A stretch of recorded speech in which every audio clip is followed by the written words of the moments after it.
오전 10시 나는 마트에서 장을 보고 돌아왔다. 50평대 아파트 현관문을 열고 들어서며 나는 오늘도 평범한 하루를 기대했다. 결혼 15년, 이 아파트에 입주한 지 10년. 나에겐 익숙한 일상이었다. 다녀왔습니다. 거실 소파에 앉아 계신 시어머니가 고개를 끄덕였다.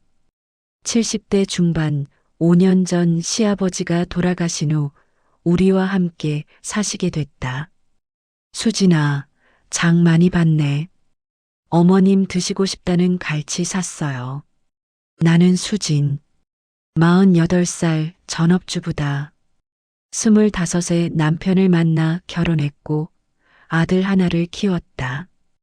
평범한 삶이었다. 특별할 것도 문제될 것도 없는. 오후에 아래층에 사는 이웃 박미숙 씨를 만났다. 평소 같으면 웃으며 인사를 나누는 사이였다. 미숙 씨, 안녕하세요. 하지만 박미숙은 고개만 살짝 끄덕이고 지나갔다. 눈을 마주치지 않았다. 나는 이상하다고 생각했지만 바쁜가 보다 하고 넘겼다. 저녁, 남편 재훈이 퇴근했다.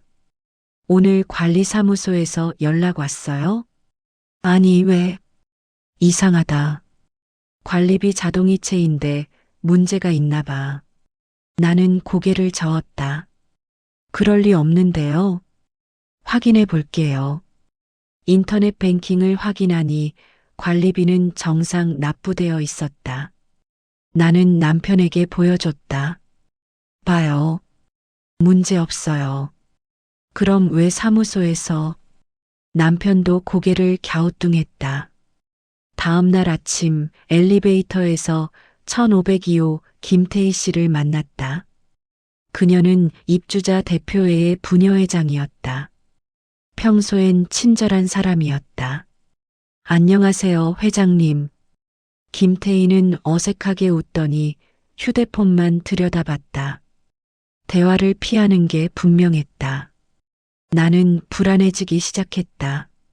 뭔가 잘못된 느낌이었다. 혹시 제가 무슨 잘못했나요? 김태희는 고개를 저었다. 아니에요. 별일 아니에요. 하지만 그녀의 표정은 별일이 있다고 말하고 있었다. 집으로 돌아오자 시어머니가 물었다. 수진아, 너 아파트 게시판 봤니? 아니요. 무슨 일 있어요? 한번 가봐라. 시어머니의 목소리에 긴장이 섞여 있었다.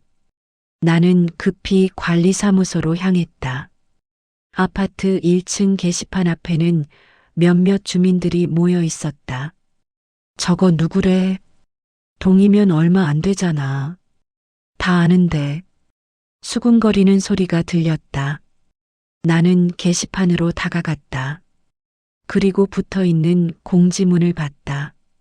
공지 관리비 체납 및 소음, 민원 다수 발생 세대 안내. 해당 세대 101동 1503호. 내용. 최근 3개월간 관리비 체납 총 98만 원. 층간 소음 민원 5건 접수. 공용공간 무단 사용. 주민 간 갈등 유발 행위. 입주자 대표회의에서는 해당 세대의 즉각적인 시정을 요구합니다. 나는 숨이 막혔다. 101동 1503호. 우리 집이었다. 이게 무슨... 나는 공지문을 때려 했다. 하지만 옆에 있던 경비 아저씨가 말렸다. 부인, 그거 입주자 대표 결정사항이라 함부로 못 돼요. 하지만 이건 거짓말이에요. 우리 체납한 적 없고 소음 민원도 받은 적 없어요. 관리사무소에 가서 확인해 보세요. 나는 곧장 관리사무소로 뛰어갔다. 직원 2명이 앉아 있었다. 저 1503호 사는 김수진인데요. 저 게시판 공지가 뭐예요? 젊은 여직원이 난처한 표정을 지었다. 부인, 그게 우리 관리비 체납한 적 없어요. 확인해 보세요. 여직원은 컴퓨터를 확인했다. 네. 실제로 체납 내역은 없으시네요. 그럼 왜 저런 공지를 붙인 거예요? 소음 민원도 받은 적 없는데. 그건 입주자 대표님 지시사항이라서. 대표가 누군데요? 1501호 박철민 대표님이세요. 박철민.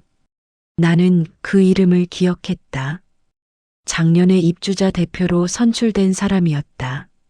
몇 번 복도에서 마주쳤지만 인사를 나눈 적은 없었다. 대표님한테 연결해 주세요. 지금은 자리에 안 계시는데요. 그럼 언제 만날 수 있어요? 다음 주 입주자 회의 때 오세요. 그때 말씀드리세요. 나는 분노와 수치심이 뒤섞인 감정에 휩싸였다. 거짓 공지 하나로 나는 이 아파트에서 문제 세대가 되어버렸다.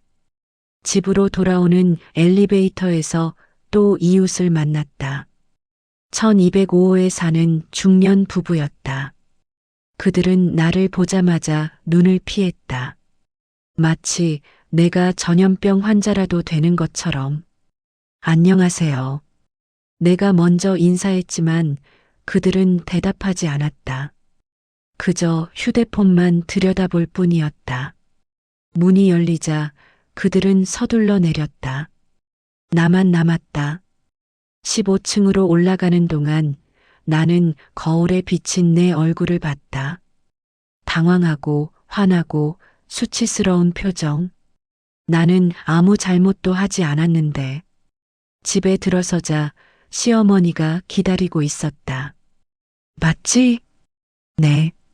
근데 어머님은 어떻게 하셨어요? 아침에 산책 나갔다가 게시판 앞에서 사람들이 수군거리는 거 들었다. 너희 집 얘기하더라. 시어머니는 한숨을 쉬었다. 수진아, 이거 간단한 문제가 아니다. 무슨 말씀이세요? 옛날에도 이 아파트에서 비슷한 일이 있었어. 어떤 집이 게시판에 올라가더니 결국 어떻게 됐어요? 시어머니는 말을 아꼈다. 나중에 얘기하자. 일단 너 남편한테 알려야지. 저녁 남편 재훈에게 모든 걸 설명했다. 남편은 화를 냈다. 말도 안 돼. 당장 대표한테 따지러 가야지. 다음 주 회의 때 만날 수 있대요. 일주일이나 기다려. 그동안 이웃들이 우릴 어떻게 볼 건데? 나도 알았다. 하지만 방법이 없었다. 그날 밤 나는 잠을 이루지 못했다. 내일부터 아파트 사람들을 어떻게 마주해야 할까? 어떻게 해명해야 할까?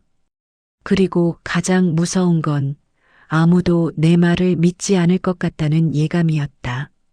주말 나는 마트에 가지 않았다. 사람들을 마주치기 싫었다. 대신 남편이 장을 보러 갔다. 1시간 후 남편이 씁쓸한 표정으로 돌아왔다. 사람들 시선이 이상하더라. 누가 뭐라고 했어요? 직접 말은 안 하는데 다들 피하는 게 느껴져.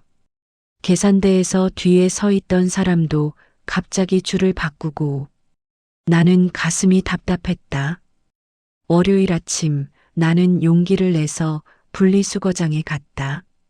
평소 같으면 몇몇 아줌마들과 수다를 떨던 시간이었다. 안녕하세요. 하지만 거기 있던 3명의 주민이 일제히 입을 다물었다. 그들은 서로 눈빛을 교환하고는 황급히 자리를 떴다. 나 혼자 남았다. 쓰레기 봉투를 들고 서 있는데 눈물이 났다. 내가 뭘 잘못했지? 집으로 돌아오는 길에 엘리베이터에서 1402호 할머니를 만났다. 평소 친절하셨던 분이었다. 할머니, 안녕하세요. 할머니는 나를 보더니 고개를 돌렸다. 그리고 작은 목소리로 중얼거렸다. 요즘 젊은 사람들은 이웃 생각도 안 하고 나는 변명하고 싶었다. 하지만 입이 떨어지지 않았다. 어차피 믿지 않을 것 같았다. 오후 초인종이 울렸다. 택배였다. 평소 같으면 수고하세요라고 인사하며 받았을 것이다. 하지만 택배 기사는 물건을 현관 앞에 던지듯 놓고 황급히 갔다. 나는 문 앞에 서서 그 뒷모습을 봤다.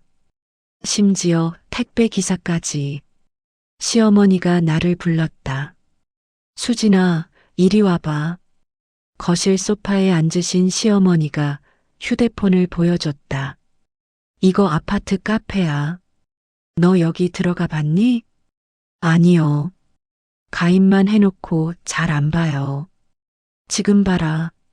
나는 시어머니 휴대폰을 받았다. 아파트 온라인 커뮤니티였다.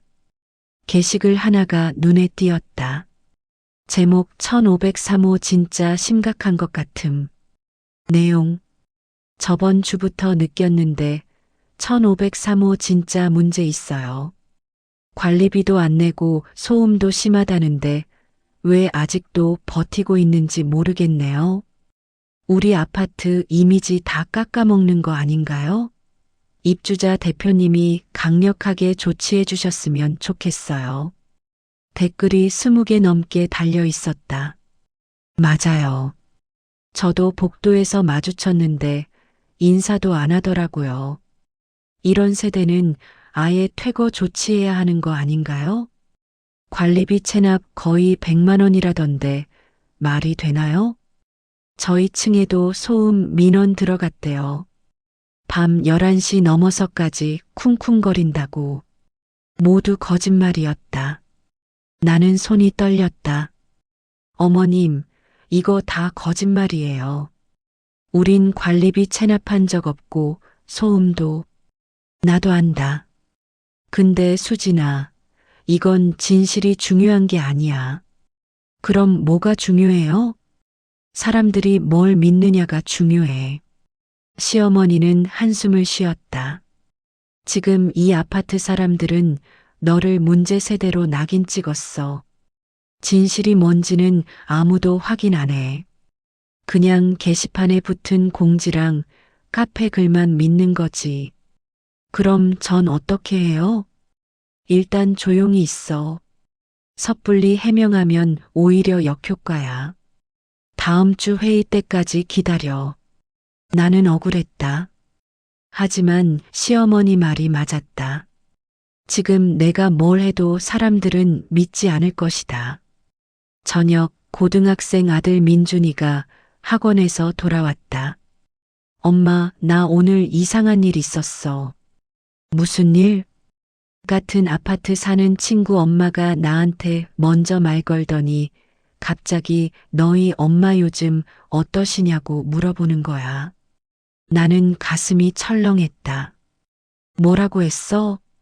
그냥 잘 지낸다고 했지. 근데 표정이 이상했어. 뭔가 확인하려는 것 같았어. 민준이는 이어서 말했다. 엄마, 우리 집 무슨 일 있어? 친구들도 나보는 눈빛이 이상해. 나는 아들에게 뭐라 설명해야 할지 몰랐다. 괜찮아. 오해가 좀 있는데 곧 풀릴 거야. 무슨 오해인데? 나중에 얘기해 줄게. 일단 너는 학교 생활 잘하고. 민준이는 불안한 표정이었지만 더 묻지 않았다.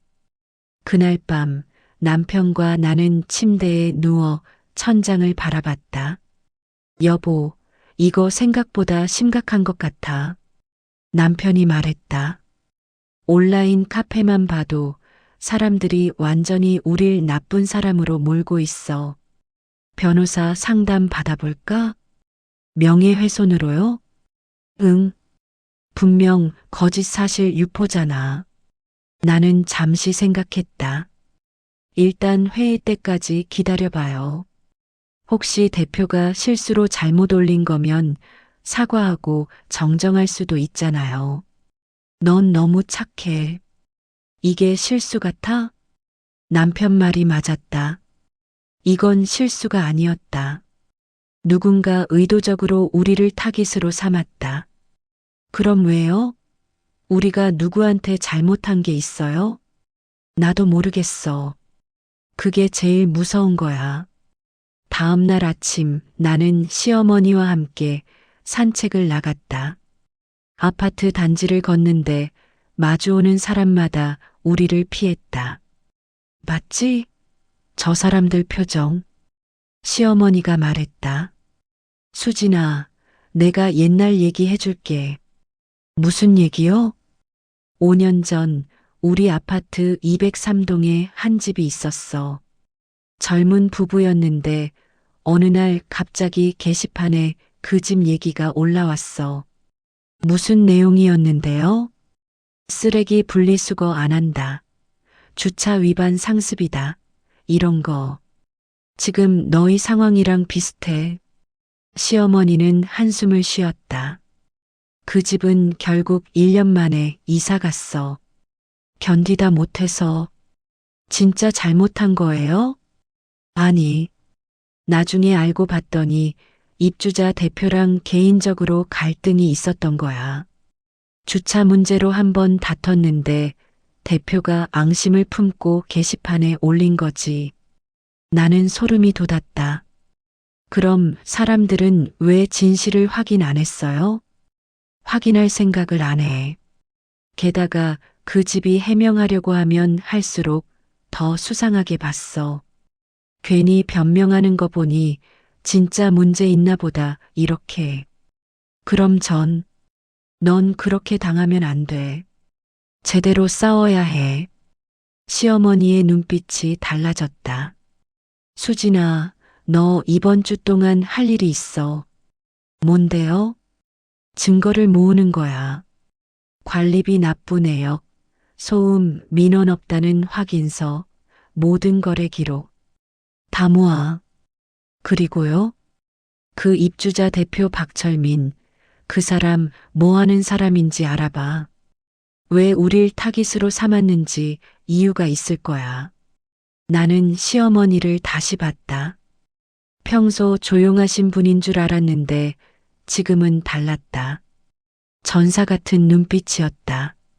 어머님, 수진아, 세상은 착하다고 해서 이기는 게 아니야. 제대로 준비하고 싸워야 해. 나는 고개를 끄덕였다. 이제는 참고 기다릴 때가 아니었다. 수요일 오후 나는 관리사무소를 다시 찾았다. 이번엔 증거를 들고 갔다. 최근 6개월 관리비 납부 내역, 은행거래 명세서, 자동이체 확인서. 저 지난번에 왔던 1503호 김수진인데요. 여직원이 난처한 표정을 지었다. 부인, 그게 저 관리비 체납 내역 없다는 확인서 발급해 주세요. 여기 증거 다 있어요. 나는 서류를 내밀었다. 여직원은 서류를 확인하더니 고개를 끄덕였다. 네, 실제로 체납 내역은 없으세요. 그럼 확인서 발급 가능하죠? 네, 가능한데요. 부인, 이거 발급받아도 소용없으실 거예요. 왜요? 여직원은 주위를 살피더니 작은 목소리로 말했다. 대표님이 그냥 넘어가실 분이 아니세요. 무슨 뜻이에요? 제가 자세히는 말씀드릴 수 없는데 조심하세요. 여직원의 눈빛엔 두려움이 섞여 있었다. 나는 확인서를 받아들고 나왔다. 그날 저녁 남편이 박철민에 대해 알아온 정보를 공유했다. 박철민 47살. 자영업자래. 뭐 하는지는 정확히 모르겠는데 작년에 입주자 대표 선출될 때 표 차이로 겨우 당선됐대. 그럼 반대파가 있다는 거네요? 응. 그때 경쟁 상대가 1501호 옆집 1502호 김태희였어. 지금 부녀회장인 그 사람. 나는 김태희를 떠올렸다.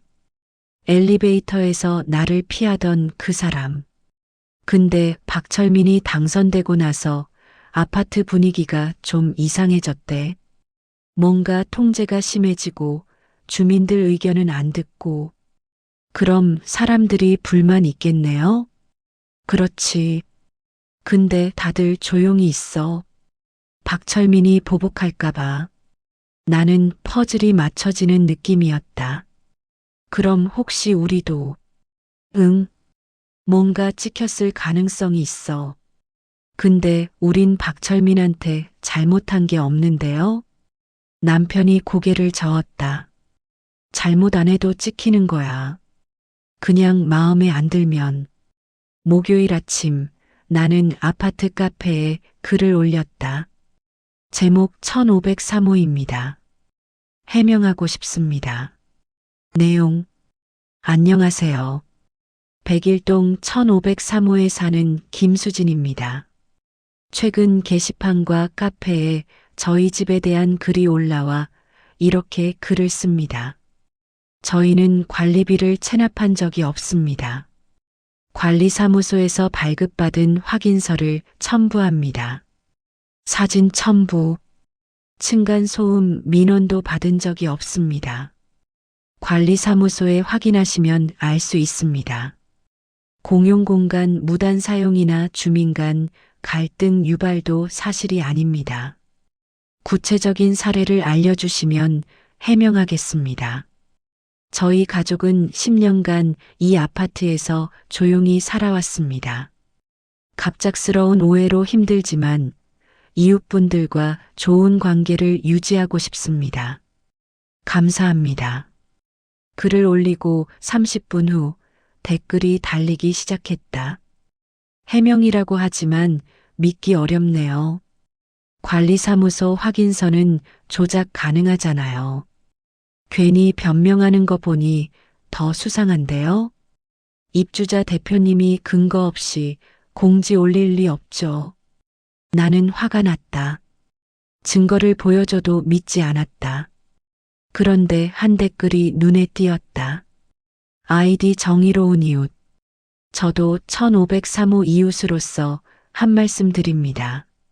저희 집은 1503호 바로 옆집인데 소음, 민원 같은 거 들어본 적 없어요.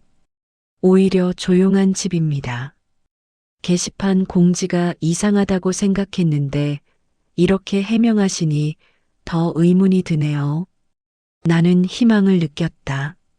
적어도 한 사람은 내 편이었다. 하지만 곧 그 댓글에 반박 댓글이 달렸다. 옆집이라고 모든 걸 알 수 있나요? 밤에 조용히 하는 소음도 있어요. 본인이 둔감해서 못 느낀 걸 수도 있죠. 정의로운 이웃은 더 이상 댓글을 달지 않았다. 오후 초인종이 울렸다. 1502호 김태희였다. 수진 씨, 잠깐 얘기 좀 할 수 있을까요? 나는 그녀를 거실로 안내했다. 시어머니도 함께 앉았다. 무슨 일이세요? 김태희는 난처한 표정으로 말했다. 수진 씨, 솔직히 저도 이 상황이 이상하다고 생각해요. 근데요? 대표님이 워낙 강경하게 나가셔서 제가 부녀회장이지만 할 수 있는 게 없어요. 그럼 회장님도 공지가 잘못됐다고 생각하시는 거예요? 김태희는 고개를 끄덕였다. 네. 근데 제가 대표님한테 말씀드려도 안 들으세요. 오히려 저한테 왜 1503호 편을 드냐고 화내시고. 시어머니가 끼어들었다. 그럼 회장님, 다른 주민들한테 진실을 알려주시면 안 되나요? 그게 대표님이 알면 저도 찍혀요. 저도 가족이 있어서. 김태희의 목소리가 떨렸다. 죄송해요. 제가 비겁한 거 알아요. 근데 저도 무서워요. 나는 김태희를 보며 깨달았다. 이 아파트에서 박철민은 단순한 대표가 아니었다. 그는 권력자였다. 그리고 사람들은 그를 두려워하고 있었다. 회장님, 그럼 적어도 다음 주 회의에서 제 발언권은 보장해 주실 수 있어요? 네, 그 정도는 할 수 있어요. 입주자 회의니까 수진 씨도 발언할 권리가 있어요. 김태희는 자리에서 일어났다. 수진 씨, 조심하세요. 대표님은 생각보다 무서운 사람이에요. 그녀가 가고 나자 시어머니가 말했다. 맞지? 저 사람도 진실을 알지만 침묵하는 거야. 그럼 저는 어떻게 해요? 아무도 내 편이 아닌데. 하나씩 해.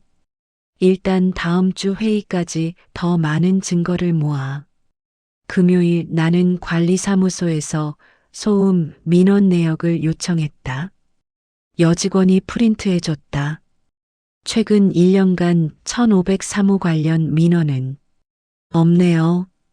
이거 확인서로 발급 가능한가요? 네, 가능합니다. 나는 두 번째 증거를 확보했다. 그날 저녁 남편이 놀라운 소식을 가지고 왔다. 여보, 나 오늘 회사에서 이상한 전화 받았어. 무슨 전화? 박철민이라는 사람한테. 나한테 부인 좀 조용히 시키라고 하더라고. 나는 숨이 막혔다. 뭐라고 했어요? 당연히 거절했지. 근데 그 사람이 협박조로 말하더라고. 나중에 후회할 거다, 이런 식으로. 이건 완전히 협박이잖아요. 응. 그래서 나 녹음했어. 남편이 휴대폰을 꺼냈다. 통화 녹음 파일이 있었다. 이거 증거로 쓸 수 있어. 일단 보관해놔. 나는 남편을 안았다. 고마워요. 혼자였으면 못 버텼을 거예요. 우리 함께 싸우는 거야. 주말 나는 집에만 있었다. 밖에 나가는 게 두려웠다. 이웃들의 시선, 수군거림, 회피, 모든 게 견디기 힘들었다. 하지만 나는 포기하지 않았다. 시어머니 말대로 증거를 모으고 준비했다. 월요일 드디어 입주자 회의 날이었다. 나는 준비한 서류를 가방에 챙기고 남편과 함께 회의실로 향했다. 진짜 싸움이 시작된다. 월요일 저녁 7시 아파트 입주자 회의실.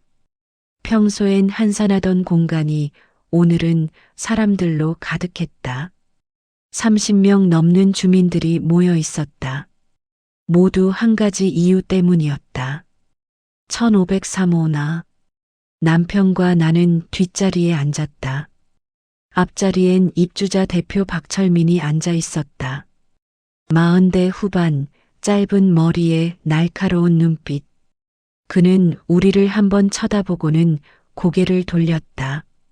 부녀회장 김태희가 옆에 앉았다. 그녀는 나를 보고 미안한 듯 눈을 피했다. 자, 그럼 이번 달 입주자 회의를 시작하겠습니다. 박철민의 목소리는 단호했다. 그는 회의 안건을 하나씩 처리해 나갔다. 주차 문제, 조경관리, 경비 인력 충원 등. 나는 언제 발언 기회가 오는지 기다렸다. 하지만 박철민은 내 존재를 무시했다. 30분이 지나자 회의가 끝날 분위기였다. 그럼 오늘 회의는 여기까지. 잠깐만요. 나는 손을 들었다. 회의실이 조용해졌다. 모든 시선이 나에게 쏠렸다. 네, 1503호 주민분이시죠? 박철민이 냉소적으로 물었다. 네. 저 발언 기회 주세요. 무슨 발언이신지? 저희 집에 대한 게시판 공지요. 사실과 다릅니다. 박철민은 팔짱을 꼈다. 사실과 다르다고요? 입주자 대표회의에서 검토한 내용인데요. 저희는 관리비를 체납한 적 없어요. 여기 관리사무소 확인서 있어요. 나는 서류를 꺼내 들었다. 하지만 박철민은 보지도 않았다. 확인서요? 그건 최근 몇 개월 기록일 뿐이죠. 그 전 기록은요? 그 전에도 체납한 적 없어요. 증명할 수 있나요? 나는 당황했다. 몇 년 전 기록까지는 준비하지 못했다. 그건 관리사무소에 요청하면 나오겠죠. 근데 지금은 없잖아요. 박철민은 주민들을 돌아봤다. 여러분, 보시다시피 확실한 증거가 없습니다. 오히려 저희가 확인한 바로는 문제가 많았어요. 무슨 문제요? 소음 민원 5건. 모두 다른 층 주민들이 제보했어요.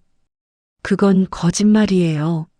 저 관리사무소에서 확인서 받았어요. 민원 없다고. 나는 두 번째 서류를 꺼냈다. 박철민은 그제야 서류를 받았다. 하지만 대충 훑어보고는 내던졌다. 이건 공식 민원 기록이고요. 비공식 민원은 다르죠. 비공식 민원이 뭐예요? 주민들이 직접 저한테 말한 거요. 관리사무소 거치지 않고. 나는 어이가 없었다. 그럼 그게 무슨 증거예요? 누가 언제 말했는지 확인할 수 있어요? 개인정보라 말씀드릴 수 없습니다. 박철민은 냉소를 지었다. 1503호 주민분, 제가 볼 땐 인정하고 싶지 않으신 것 같은데요. 여러 주민이 불편해하고 있다는 게 사실이에요. 누가 불편해했는데요?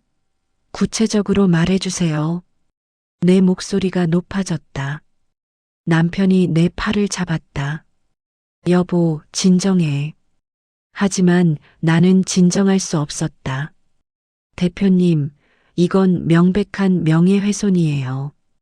근거도 없이 저희를 범죄자처럼 공개한 거잖아요. 박철민이 자리에서 일어났다. 범죄자요? 제가 언제 그렇게 말했나요? 저는 그냥 사실을 공지한 것뿐이에요. 사실이 아니라고요. 그건 주민 여러분이 판단하실 일입니다. 박철민은 주민들을 둘러봤다. 혹시 여기 계신 분 중에 1503호에 대해 불편함을 느끼신 분 계세요? 잠시 침묵이 흘렀다.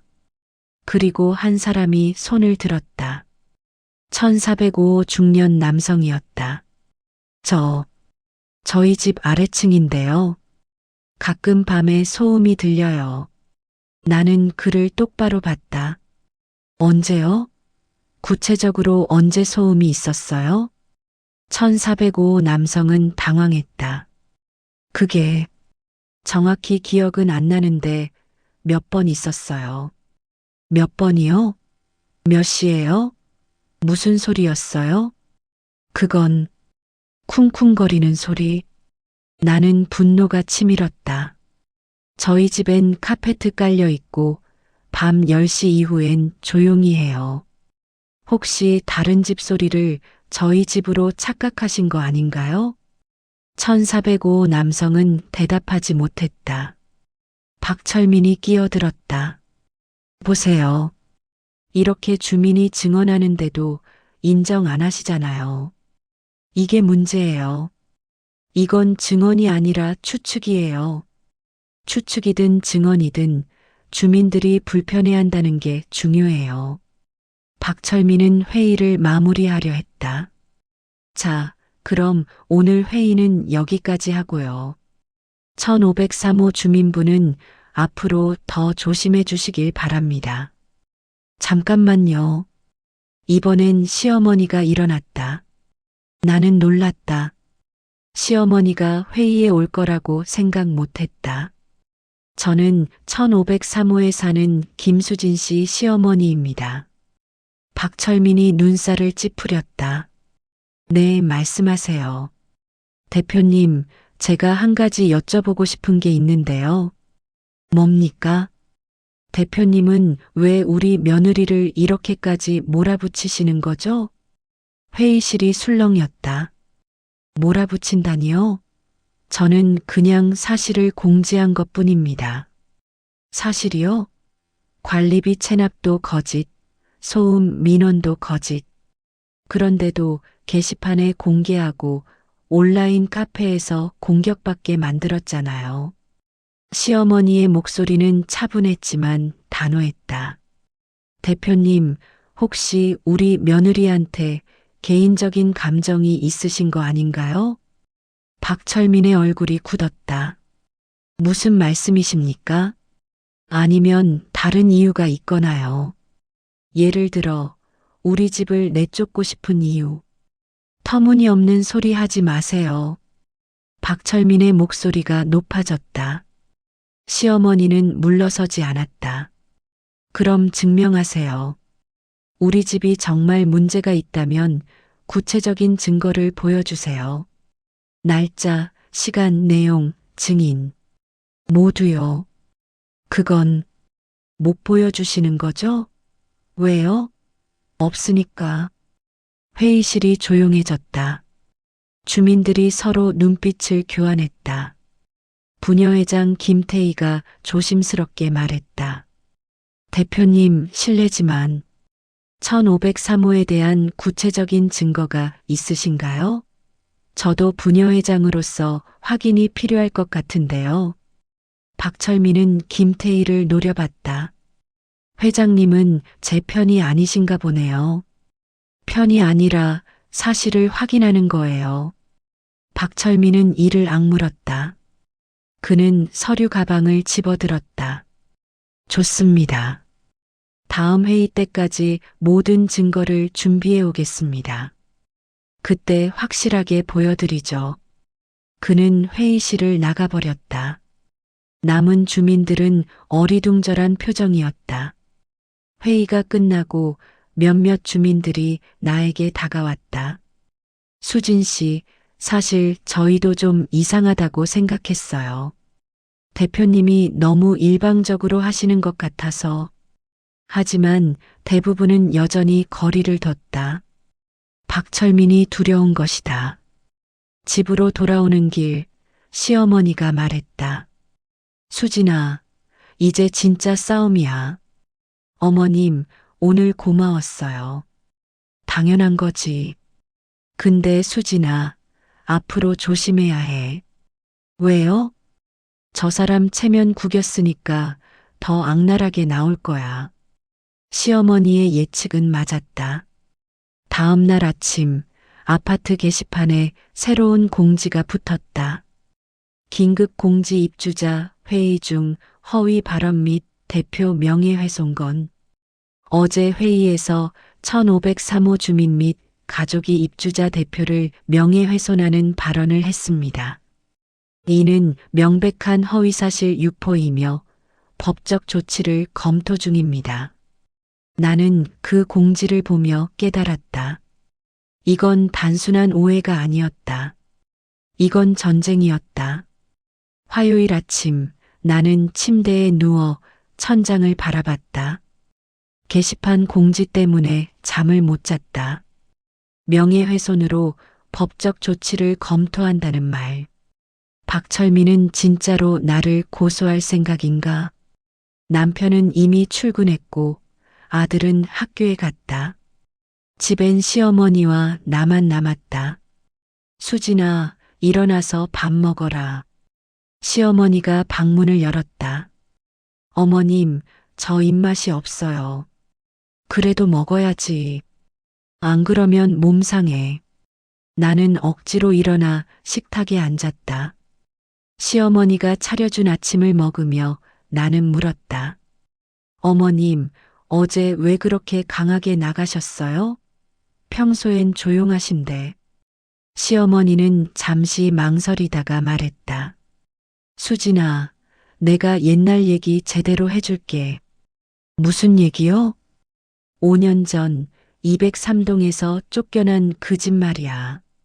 나는 젓가락을 내려놓고 시어머니를 봤다. 그 집이 왜 쫓겨났는지 내가 다 봤어. 처음부터 끝까지.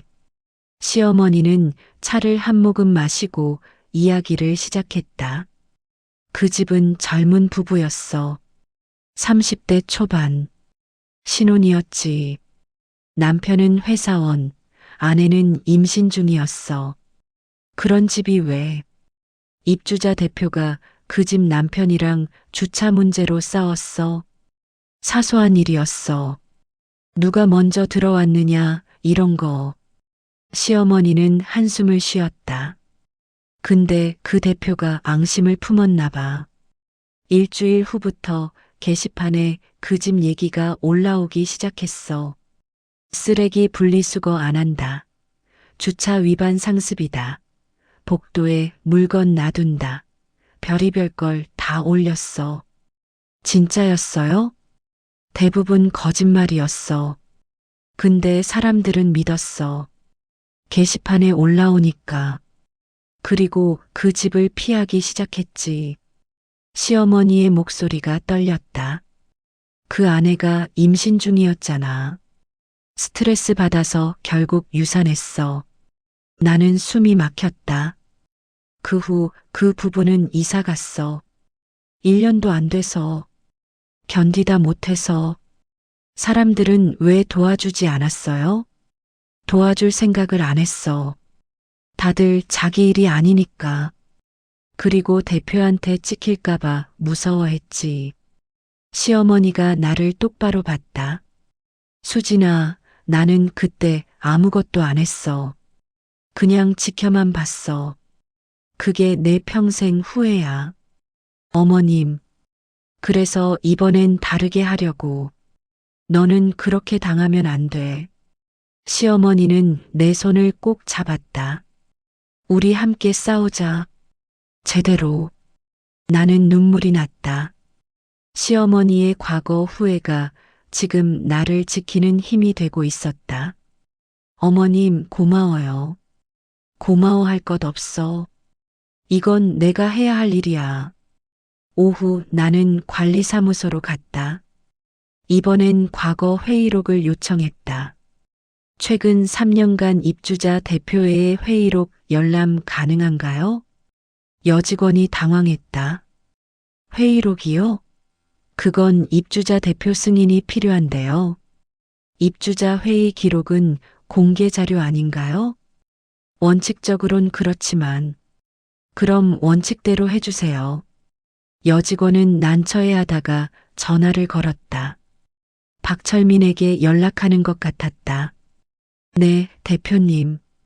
1503호 주민분이 회의록 열람 요청하셨는데요. 네, 알겠습니다. 전화를 끊고 여직원이 말했다. 대표님이 거절하셨어요. 무슨 이유로요? 개인정보 보호 때문이래요. 회의록에 무슨 개인정보가 있어요? 안건이랑 결정사항만 적혀 있잖아요. 그래도 대표님 승인 없이는 안 된대요. 나는 화가 났다. 그럼 입주자 총회 소집해서 대표 해임 투표하고 싶은데 어떻게 하면 돼요? 여직원이 눈을 크게 떴다. 그건 전체 입주자의 3분의 1 이상 서명이 필요해요. 서명 받으면 가능하다는 거네요? 네. 원칙적으론 그래요. 나는 관리사무소를 나와 남편에게 전화했다. 여보, 우리 대표 해임 운동해야 할 것 같아. 뭐, 그게 가능해? 가능해. 입주자 3분의 1 서명 받으면 돼. 수진아, 그거 쉽지 않아. 사람들이 박철민 무서워해서 서명 안 해줄 거야. 그래도 해봐야죠. 이대로 당할 순 없어요. 저녁, 우리 가족과 시어머니는 작전 회의를 했다. 일단 우리 편을 만들어야 해요. 내가 말했다. 박철민한테 불만 있는 사람들을 찾아서 연대하는 거예요. 시어머니가 고개를 끄덕였다. 작년 대표 선거 때 박철민 반대했던 사람들이 있잖아. 김태애 부녀회장 지지파들. 맞아요. 그 사람들한테 접근해 봐야겠어요. 남편이 걱정스럽게 말했다. 근데 박철민이 알면 더 심하게 보복할 거야. 이미 최악이에요. 더 나빠질 게 뭐 있어요? 나는 결심했다. 도망가지 않기로. 수요일 나는 부녀회장 김태희를 찾아갔다. 회장님, 제가 부탁드릴 게 있어요. 김태희는 난처한 표정이었다. 수진 씨, 저도 도와드리고 싶지만. 회장님, 작년에 대표 선거 때 반대하셨잖아요. 왜 반대하셨어요? 김태희는 잠시 망설이다가 말했다. 박철민 씨가 민주적이지 않아서요. 독단적이고 주민 의견을 안 들어요. 그럼 지금도 그렇게 생각하시죠? 네. 그럼 저 좀 도와주세요. 우리 함께 바꿔요. 김태희는 고민하다가 고개를 끄덕였다. 알았어요. 제가 할 수 있는 범위 내에서 돕겠습니다. 고마워요. 일단 회장님 지지자들 연락처 좀 알려주실 수 있어요? 네, 줄게요. 김태희는 휴대폰으로 연락처 리스트를 보내줬다. 15명 정도 됐다. 이분들은 박철민 반대파예요. 연락해보세요. 나는 희망을 느꼈다. 혼자가 아니었다. 목요일과 금요일 나는 리스트에 있는 사람들을 한 명씩 만났다. 모두 조심스러웠지만 박철민에 대한 불만은 공통적이었다. 대표가 너무 독단적이에요. 주민 의견은 듣지도 않고 혼자 결정해요. 관리비 사용 내역도 제대로 공개 안 해요. 나는 이들의 불만을 모았다. 그리고 제안했다. 우리 함께 입주자 총회 소집해요. 대표 해임 안건으로. 처음엔 다들 망설였다. 하지만 나와 시어머니가 설득하자 하나둘 동의하기 시작했다. 그래요. 이번 기회에 제대로 바꿔봐요. 저도 서명할게요. 일주일 만에 우리는 40명의 서명을 받았다. 전체 입주자의 4분의 1 정도였다. 조금만 더 모으면 3분의 1을 채울 수 있었다. 하지만 그때 박철민이 움직였다. 금요일 저녁 아파트 전체에 문자가 발송됐다. 긴급 공지 1503호 주민의 선동 행위 주의. 최근 1503호 주민이 입주자들을 접촉하며 입주자 대표를 비방하고 있습니다. 이는 명백한 선동이며 아파트 공동체를 해치는 행위입니다. 주민 여러분의 주의 바랍니다. 나는 그 문자를 보고 분노했다. 선동이라고? 정당한 권리를 행사하는 건데. 남편도 화를 냈다. 이건 완전히 주민들 협박하는 거잖아.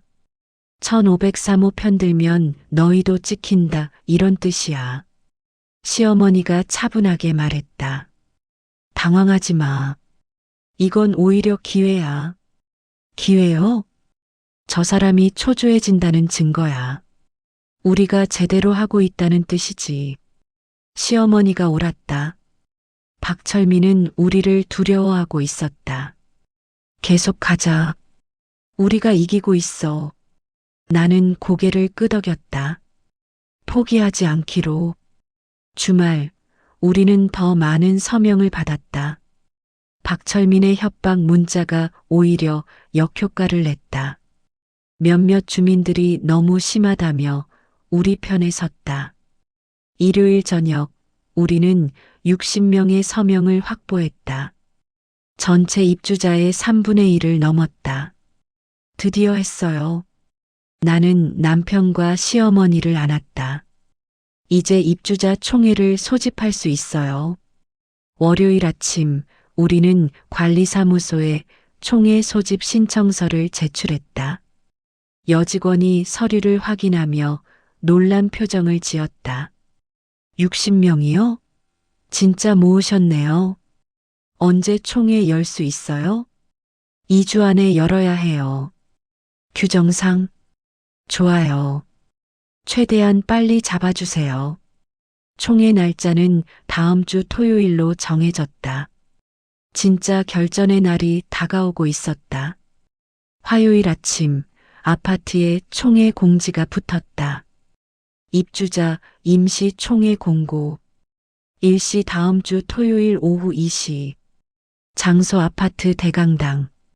안건 입주자 대표 해임 투표. 게시판 앞엔 주민들이 모여 수군거렸다. 진짜 해임까지 가네. 1503호가 60명이나 서명 받았대. 박 대표 이번엔 위험한데? 나는 게시판을 보며 안도했다. 드디어 공식적으로 싸울 기회가 생겼다. 하지만 시어머니는 조심스러웠다. 수진아, 방심하지 마. 총회까지 일주일 남았어. 박철민이 뭔가 할 거야. 뭘 할 수 있겠어요? 이미 서명 다 받았는데. 서명 받은 사람들 마음을 바꾸게 만들 수도 있어. 협박하거나 회유하거나. 시어머니 말이 맞았다. 그날 오후 서명했던 주민 중 한 명에게서 전화가 왔다. 수진 씨, 미안한데 저 서명 철회하고 싶어요. 왜요? 무슨 일 있으세요? 그게 박 대표가 저한테 전화했어요. 앞으로 관리비 감면 혜택에서 제외된다고. 그건 협박이잖아요. 알아요. 근데 저도 살아야 해서. 죄송해요. 전화가 끊겼다. 나는 한숨을 쉬었다. 남편에게 말하자 남편도 비슷한 연락을 받았다고 했다. 나한테도 3명이 연락했어. 다 비슷한 이유야. 협박당했거나 회유당했거나. 그럼 60명이 줄어드는 거예요? 아직은 괜찮아. 50명은 확보했어. 그래도 3분의 1은 넘어. 나는 불안했다. 하지만 물러설 수 없었다. 수요일 나는 시어머니와 함께 도서관에 갔다. 아파트 관리 규정과 입주자 대표 의무에 대해 조사하기 위해서였다. 수진아, 여기 봐. 시어머니가 한 조항을 가리켰다. 입주자 대표는 분기마다 관리비 사용 내역을 공개해야 한다. 어머님, 박철민이 이거 지켰나요? 아니, 작년부터 제대로 공개 안 했어. 그럼 이것도 해임 사유가 될 수 있어요? 당연하지. 우리는 더 조사했다. 입주자 대표의 의무, 권한, 제한사항, 모든 걸 파악했다. 목요일 나는 관리사무소 여직원에게 조심스럽게 접근했다. 혹시 박 대표가 규정 위반한 거 아세요? 여직원은 주위를 살피더니 작은 목소리로 말했다. 사실 많아요. 근데 제가 말하면 저도 잘릴 것 같아서. 어떤 거요? 관리비 사용 내역 조작, 회의록 임의 수정, 주민 의견 무시. 증거도 있어요. 증거요? 여직원은 망설이다가 USB를 꺼냈다. 이거 제가 몰래 백업해뒀어요. 원본 파일들이요. 이걸 왜 저한테 주세요? 저도 이 아파트 사는데 박 대표 때문에 너무 힘들어요. 누군가 막아줬으면 좋겠어요. 나는 USB를 받았다. 고마워요. 꼭 잘 쓸게요. 집에 돌아와 USB를 확인했다. 안에는 놀라운 자료들이 있었다. 관리비 사용 내역 원본 BS 공개본 금액 불일치, 회의록 수정 전후 비교 주민 의견 삭제 흔적, 입찰 과정 조작 의혹 특정 업체 특혜. 여보, 이거 봐. 박철민 완전히 비리 저질렀어. 남편도 놀랐다. 이거면 해임은 물론이고 형사 고발도 가능해. 시어머니가 조심스럽게 말했다. 이거 총회 때 공개하자. 한 방에 끝낼 수 있어. 금요일 나는 변호사 상담을 받았다. 무료 법률 상담소를 통해서였다. 변호사님, 이 자료들로 입주자 대표를 고발할 수 있나요? 변호사는 자료를 검토하더니 고개를 끄덕였다. 충분합니다. 업무상 횡령, 문서 위조, 직권 남용. 여러 혐의가 적용될 수 있어요. 그럼 총회에서 이걸 공개해도 되나요? 네, 공익을 위한 공개라면 문제 없습니다. 오히려 공개해야 할 의무가 있죠. 나는 용기를 얻었다. 토요일 총회 전날. 나는 발표 자료를 준비했다. 모든 증거를 정리하고 발언문을 작성했다. 시어머니가 내 옆에 앉아 함께 확인했다. 수진아, 내일 떨리지? 네. 엄청 떨려요. 괜찮아. 우리가 옳은 일 하고 있어.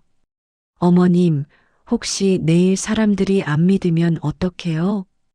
믿게 만들어야지. 증거가 있잖아.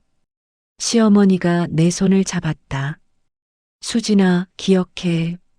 침묵은 중립이 아니야. 가해야. 무슨 뜻이에요? 이 아파트 사람들, 그동안 박철민한테 당하는 거 보고도 침묵했어. 그게 방관이고 가해야. 내일 우리가 그걸 깨닫게 해줘야 해. 나는 고개를 끄덕였다. 일요일 저녁 박철민에게서 문자가 왔다. 내일 총회에서 후회할 발언하지 마세요. 마지막 경고입니다. 나는 문자를 읽고 스크린샷을 찍었다. 이것도 증거였다. 남편에게 보여주자 남편이 말했다. 저 사람 완전히 초조한 거야. 우리가 이기고 있어. 그래도 무섭긴 해요. 나랑 어머님이 옆에 있잖아. 우리 함께 가자. 그날 밤 나는 잠을 설쳤다. 내일이면 모든 게 결정될 것이다. 이기든 지든. 하지만 적어도 나는 싸웠다. 당당하게. 월요일 아침 총회 당일. 나는 정장을 차려입고 거울을 봤다. 김수진, 할 수 있어. 넌 아무 잘못도 안 했어. 오후 2시 우리 가족은 아파트 대강당으로 향했다. 진실을 밝힐 시간이었다. 오후 2시 아파트 대강당. 100명이 넘는 주민들이 모여 있었다. 평소 입주자 회의엔 30명도 안 왔는데 오늘은 달랐다. 모두 이 드라마의 결말을 보고 싶어 했다. 단상 앞줄엔 박철민과 입주자 대표회의 임원들이 앉아 있었다. 박철민은 여유로운 표정이었다. 마치 이미 이긴 것처럼. 나는 남편, 시어머니와 함께 중간쯤 자리에 앉았다. 가방 안엔 USB와 준비한 자료들이 들어 있었다. 부녀회장 김태희가 사회를 봤다. 자, 그럼 입주자 임시총회를 시작하겠습니다. 오늘 안건은 입주자 대표 박철민 해임 건입니다. 주민들이 웅성거렸다. 먼저 해임 청구인 측에서 발언하시겠습니다. 101동 1503호 김수진 주민, 나와주시기 바랍니다. 나는 숨을 깊이 들이쉬고 일어났다. 단상으로 걸어가는 동안 모든 시선이 나에게 쏠렸다. 마이크 앞에 서자 손이 떨렸다. 하지만 나는 시어머니를 봤다.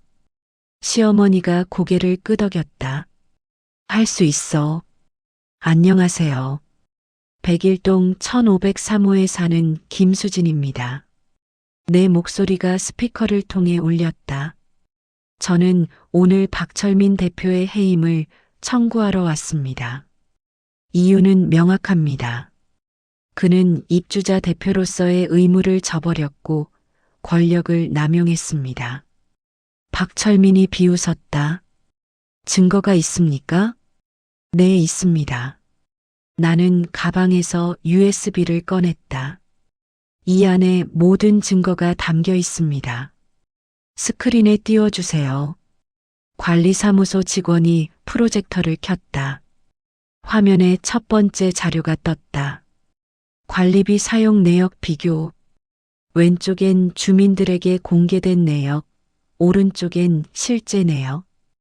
보시다시피 금액이 다릅니다. 공개본에는 월 2천만 원으로 되어 있지만 실제로는 3천만 원이 사용됐습니다. 차액 1천만 원은 어디로 갔을까요? 주민들이 웅성거렸다. 박철민이 일어났다. 그건 오류입니다. 회계 담당자가 실수한 거예요. 실수가 6개월 연속입니까?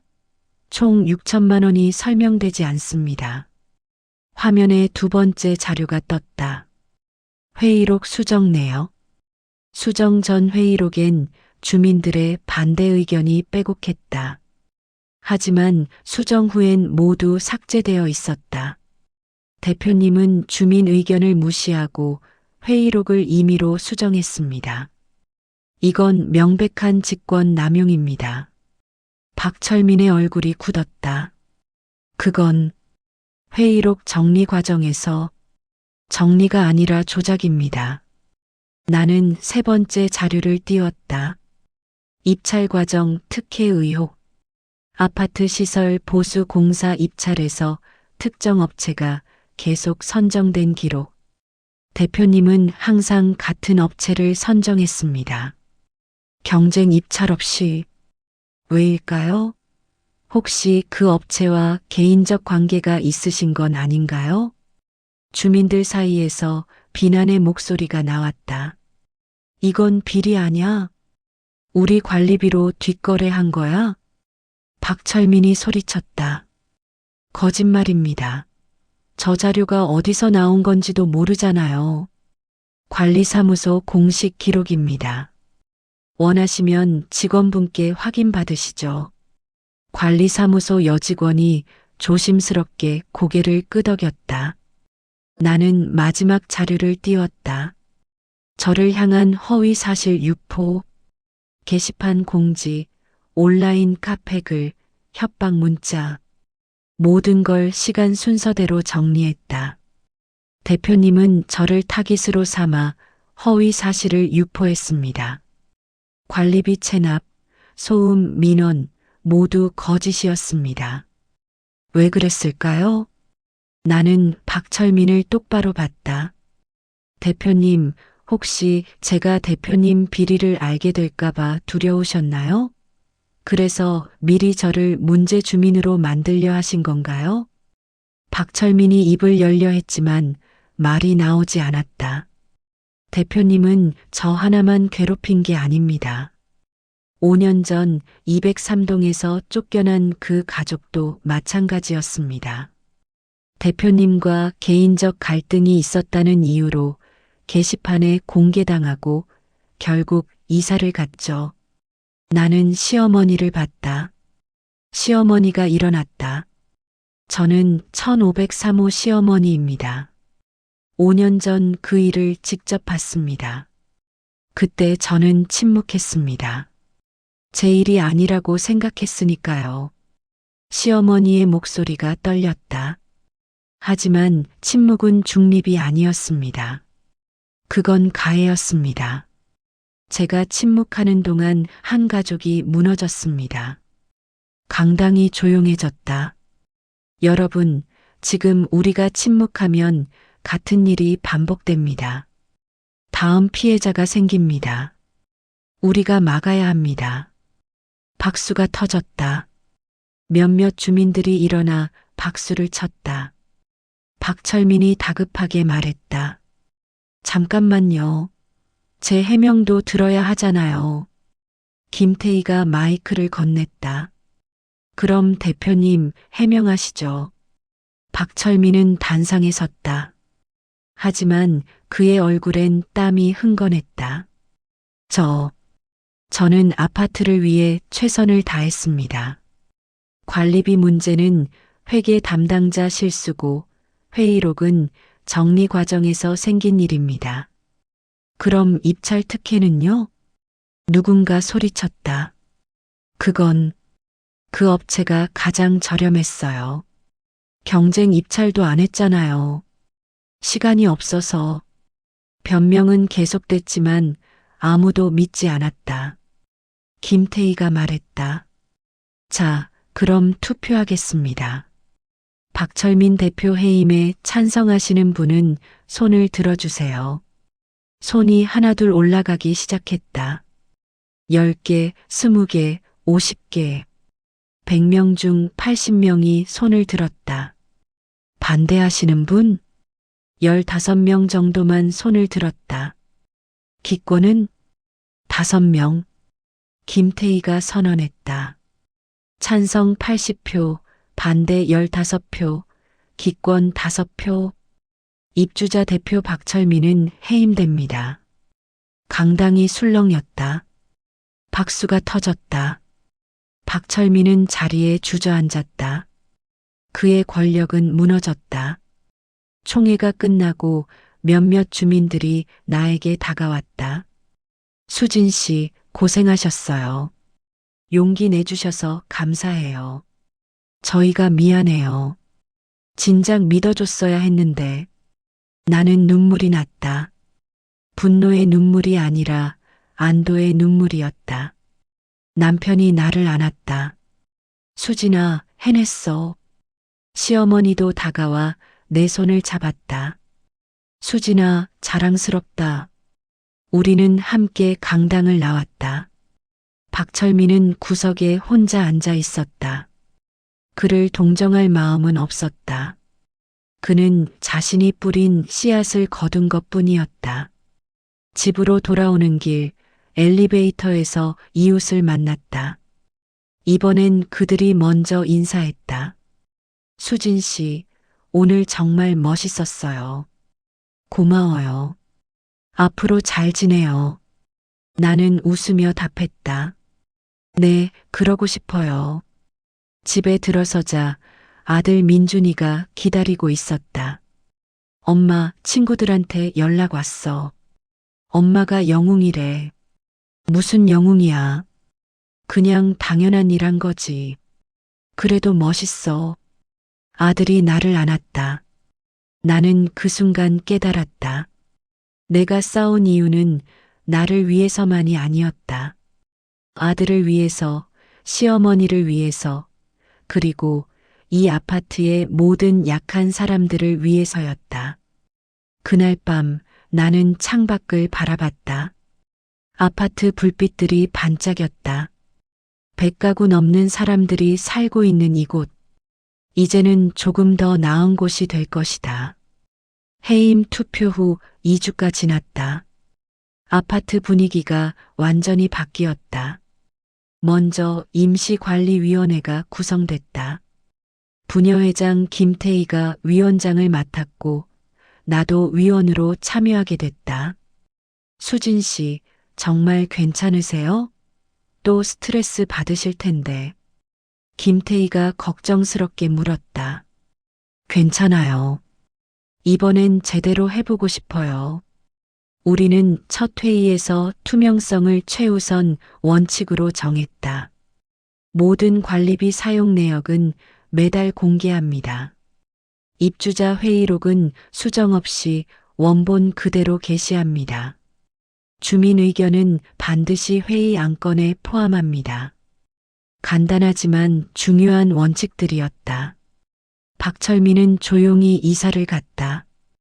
횡령과 문서 위조 혐의로 검찰 조사를 받게 됐고 아파트에 더 이상 있을 수 없었다. 그를 동정하는 사람은 없었다. 그는 스스로 무덤을 판 것이다. 3주차 아파트 게시판에 새로운 공지가 붙었다. 사과문. 101동 1503호 김수진 주민과 가족분들께 진심으로 사과드립니다. 저희는 근거 없는 의심과 편견으로 수진님 가족을 상처 입혔습니다. 진실을 확인하지 않고 침묵했으며 그것이 가해가 된다는 것을 몰랐습니다. 앞으로는 이런 일이 반복되지 않도록 서로 존중하고 배려하는 공동체를 만들겠습니다. 다시 한번 깊이 사과드립니다. 마이너스 입주자 1동. 나는 그 공지를 보며 눈물이 났다. 분노의 눈물이 아니라 감동의 눈물이었다. 남편이 내 어깨를 토닥였다. 수진아, 드디어 끝났어. 응, 끝났네. 한 달 후 새로운 입주자 대표 선거가 열렸다. 김태희가 압도적 표 차이로 당선됐다. 수진 씨 덕분이에요. 앞으로 잘 이끌겠습니다. 회장님이 잘하실 거예요. 저도 돕겠습니다. 아파트는 천천히 변했다. 주민들이 서로 인사를 나누기 시작했고 온라인 카페엔 건설적인 의견들이 올라왔다. 엘리베이터 고장 났는데 언제 고칠 수 있나요? 놀이터 모래 교체 건의합니다. 분리수거 요일 변경 가능할까요? 모두 정상적인 공동체의 모습이었다. 2달 후 나는 시장에서 장을 보다가 낯선 여성을 만났다. 혹시 수진 씨 맞으세요? 네, 맞는데요. 저 5년 전 203동에 살았던 사람이에요. 그때 쫓겨난 나는 그녀를 기억했다. 시어머니가 말했던 그 부부 중 아내였다. 아, 소식 들었어요. 수진 씨가 박철민 해임시켰다고. 정말 고마워요. 그녀의 눈에 눈물이 맺혔다. 저는 그때 너무 힘들어서 결국 유산까지 했어요. 아파트 떠난 후로도 한동안 우울증 앓았고요. 정말 죄송해요. 제가 진작 아니에요. 수진 씨 잘못 아니에요. 그때 저를 도와줄 사람이 아무도 없었던 게 문제였죠. 그녀는 내 손을 잡았다. 수진 씨는 혼자 싸우지 않았잖아요. 시어머니, 남편, 이웃들과 함께. 그게 다른 점이에요. 나는 그녀의 말에 고개를 끄덕였다. 지금은 어떻게 지내세요? 괜찮아요. 다른 동네에서 다시 시작했어요. 아이도 낳았고요. 다행이에요. 수진 씨 덕분에 제 상처도 조금 치유됐어요. 누군가 그 사람을 막아줬다는 게 위로가 됐거든요. 우리는 잠시 포옹했다. 서로의 아픔을 이해하는 사람들끼리. 3달 후 아파트에서 작은 행사가 열렸다. 공동체의 날 행사였다. 주민들이 모여 음식을 나누고 아이들은 놀이터에서 뛰어놀았다. 평화로운 오후였다. 김태희 대표가 마이크를 잡았다. 오늘 이 자리는 우리가 함께 만든 공동체를 축하하는 자리입니다. 그리고 그 시작을 만들어주신 분께 감사를 전하려 합니다. 나를 가리켰다. 사람들이 박수를 쳤다. 수진 씨, 나와주세요. 나는 당황했지만 남편과 시어머니의 격려에 단상으로 올라갔다. 저는 특별한 일 안 했어요. 그냥 참지 않았을 뿐이에요. 내 목소리가 떨렸다. 하지만 배운 게 있어요. 침묵은 중립이 아니라는 것. 누군가 부당하게 당할 때 우리가 침묵하면 그건 방관이고 가해라는 것. 주민들이 조용히 들었다. 앞으로 이 아파트에서 누군가 부당하게 대우받는 일이 생기면 우리 함께 막아요. 서로 지켜주는 공동체를 만들어요. 박수가 터졌다. 이번엔 진심 어린 박수였다. 행사가 끝나고 집으로 돌아오는 길, 시어머니가 말했다. 수진아, 5년 전 내가 못한 일을 내가 해냈구나. 어머님 덕분이에요. 어머님이 용기 주셔서. 아니야. 내가 원래 강한 사람이었어. 다만 그걸 몰랐을 뿐이지. 집에 들어서자 남편이 저녁을 준비해 놨다. 수진아, 축하해. 오늘 정말 멋있었어. 고마워요. 당신도 옆에서 힘이 돼줘서. 아들 민준이도 다가왔다. 엄마, 나도 나중에 엄마처럼 용기 있는 사람 될래. 넌 이미 용기 있어. 엄마가 힘들 때 옆에 있어줬잖아. 우리 가족은 식탁에 둘러앉았다. 평범한 저녁이었지만 그 어느 때보다 따뜻했다. 저녁을 먹으며 나는 창밖을 봤다. 아파트 불빛들이 반짝였다. 각자의 삶을 사는 100가구 넘는 사람들. 우리는 이제 진짜 공동체였다. 서로를 지켜주고 존중하고 함께 사는. 나는 웃었다. 처음으로 이 아파트가 집처럼 느껴졌다. 석 달 전 나는 게시판 한 장의 거짓말로 고립됐다. 하지만 지금은 다르다. 나는 혼자가 아니다. 우리는 함께다. 그리고 함께라면 무엇이든 이겨낼 수 있다. 1년 후, 나는 지역 주민센터에서 강연을 하고 있었다. 주제는 아파트 공동체와 주민 권리였다. 여러분, 부당한 일을 당하면 참지 마세요. 목소리를 내세요. 그리고 혼자 싸우지 마세요. 함께하면 이길 수 있습니다. 청중석엔 다른 아파트 주민들이 앉아 있었다. 모두 비슷한 문제를 겪고 있는 사람들이었다. 제가 드릴 수 있는 가장 중요한 조언은 이거예요. 침묵은 중립이 아니라는 것. 누군가 부당하게 당할 때 우리가 침묵하면 그건 가해라는 것. 강연이 끝나고 한 여성이 다가왔다. 수진 씨, 저도 지금 비슷한 상황이에요. 어떻게 시작해야 할까요? 먼저 증거를 모으세요. 그리고 같은 생각을 가진 사람들을 찾으세요. 혼자가 아니라는 걸 깨닫는 순간 힘이 생깁니다. 나는 그녀에게 연락처를 줬다. 언제든 연락하세요. 제가 도울 수 있는 부분이 있으면 돕겠습니다. 집으로 돌아오는 길, 나는 우리 아파트 게시판을 봤다. 이제는 투명하고 정직한 공지들만 붙어 있었다. 엘리베이터에서 이웃들을 만났다. 모두 웃으며 인사했다. 수진 씨, 오늘 강연 어떠셨어요? 좋았어요. 보람 있었어요. 수진 씨 덕분에 우리 아파트 유명해졌어요. 모범 사례래요. 나는 쑥스럽게 웃었다. 집에 들어서자 시어머니가 차를 준비해 놨다. 수진아, 오늘도 수고했어. 어머님도 함께 가시지 그러셨어요. 나는 됐어. 내가 더 잘해. 우리는 차를 마시며 창밖을 봤다.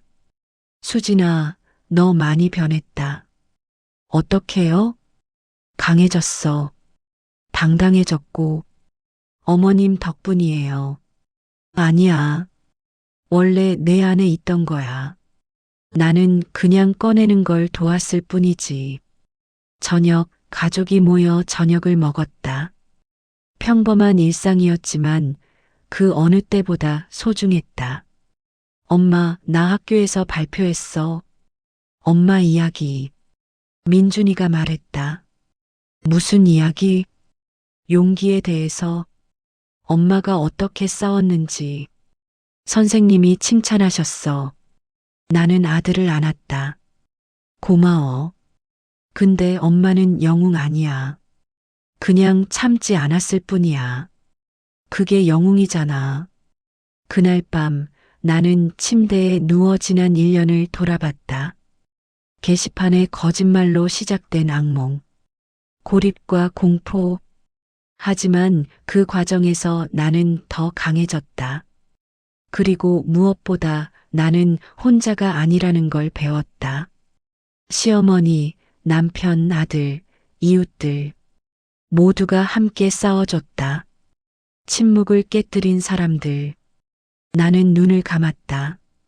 내일도 좋은 하루가 될 것이다. 우리 아파트는 이제 진짜 집이었다.